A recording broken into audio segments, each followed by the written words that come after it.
So do you know what you are allowed and what you aren't allowed in terms of wedding ceremony music? You don't?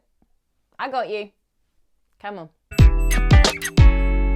Hello lovely brides and welcome back to my channel.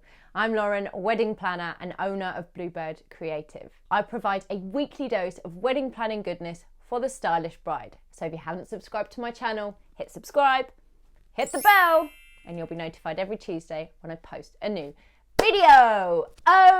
Okay, what am I doing? The Macarena. Okay, let's dive into music. So a wedding ceremony has several parts to it, and several of those parts include music. I'm going to go over when you can have music, when you can't have music, and what type of music is okay. Let's start from the beginning and discuss options and types of music that you want for your wedding ceremony. Are you going to have live musicians, or are you looking at just having a playlist and having somebody press play off an iPad or a different device? Both can bring ease, complexities, a different mood. There's loads of different things to consider.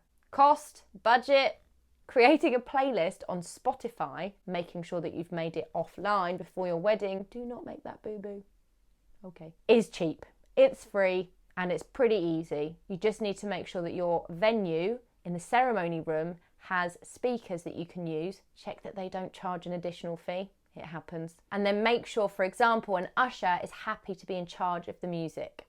When you're doing a playlist, also make it super easy, and each section of the ceremony, which I'm about to go over in the rest of the video, is in a different playlist. So the person playing knows this is the processional, this is the signing of the register, this is this. They can just press play. Press the playlist, press play. They don't need to work out what's going where. You don't need that. You just need to know it's being taken care of. If you decide to go for live music though, you could go for a string quartet. You could go for a harpist, an acoustic guitarist, a vocalist.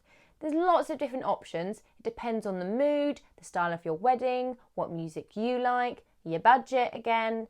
So have a think about the different options. I'm not going to tell you what to do because it's up to you. But once you've worked that out, you can then go over what you want where throughout the ceremony. The next thing to check is that there's actually space for your live musicians. So if you're having live musicians, you need to make sure there's space for them. So speak to your church or speak to your venue location and make sure that if you've decided that you want a 6-piece string quartet, is that a thing?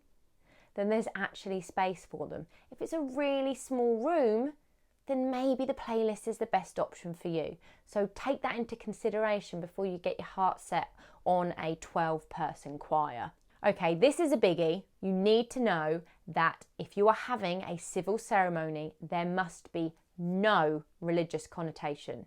Your registrar will want to check your music beforehand. You'll need to send a list of all the songs, and they will give you a yes or a no as to whether you can use it. So make sure there's no religious connotation. If you're having a church wedding, it's a different story. You're in a church, it's fine. Go for all the religious connotation you want. Civil ceremony, don't go there. Okay, so now that we've covered who's playing and what type of music you're having, and if there's space for them, you need to know when to play the different types of music. So let's go over that now. You want a playlist for the guest arrival. So again, either your live musicians will play and they may have a playlist that you can pick, or you will need to put together a playlist if you're going down the device/iPad route, the Spotify route, and that needs to be about 30 minutes long. Perhaps make it 45 minutes, and then you know that it's safe and that you've got enough time and that you're not going to run out of music, because that is not cool. The next piece of music you'll need to choose is the processional. The processional is the piece of music that you are going to walk down the aisle to. So really think about it. You might want to go for the classic bride music. You might want to do something with lyrics. You might want to do something fun, something sad, something emotional, something instrumental. There's so many options, but make sure you choose something that's special and meaningful to you. Don't do what I did and chose a piece of music that I had always envisaged being my music I'm going to walk down the aisle to. But it was such a beautiful piece of music, it always made me cry. So as soon as it came on and I stepped to the back of the room, I started crying because I heard the music. So then I was a blubbering mess as I walked down the aisle, not to mention then the added emotions of getting married and seeing my husband to be in front of me. It was basically a comedy sketch. So really think about what you want to walk down the aisle to. The next area of the ceremony where you're going to want music is during the signing of the register. Now it's good to choose about 3 to 4 songs for this point. 3 will probably cover the signing of the register. Have 4 on your playlist just to make sure that there's no silence. And if your band or your musicians are playing, then maybe choose some songs that are meaningful or that you really like that you want played at that time. After the signing of the register, the next bit is the recessional. So that's when you walk back down the aisle as husband and wife to leave the ceremony room or the church. So that's usually fun to choose something upbeat, but it's totally up to you. But make sure you pick a particular song to leave the aisle and to leave the ceremony room to. Then you want another playlist to just pop on, or for your live musicians to start playing for about 10 to 15 minutes, just whilst your guests make their way out of the room. Silence is rubbish, guys. So really make sure you have all those music elements in place so that it's a lovely mood setting experience for everybody. So that's it, but I do have a couple of extra pointers for you.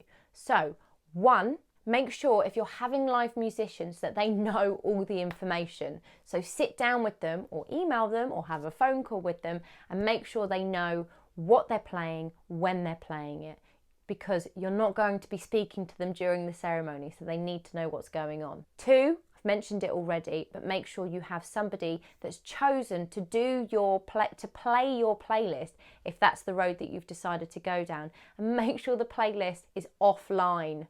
Wi-Fi might not be working for you, my friend, so make sure it is offline. 3, see if there's time for a little sound check beforehand. There should be. Make sure you've spoken to the church, the venue, the registrar, whoever it may be, not the registrar, and make sure either your musicians can actually set up and have a quick practice, or that the person pressing play on the iPad can check it for the volume and make sure that everything is okay. If you're having live musicians, make sure there's plug sockets or everything that they need. So make sure you find out from your musicians what they need in advance, and then check with your venue or the church that that's all there in place for them. It's not too complicated, guys, but hopefully this video has put your mind at ease and you know exactly what elements there are in terms of music when it comes to your wedding ceremony. So if you liked this video, give it a like, don't forget to subscribe, and I will see you next week for some more wedding planning goodness. I'll see you then.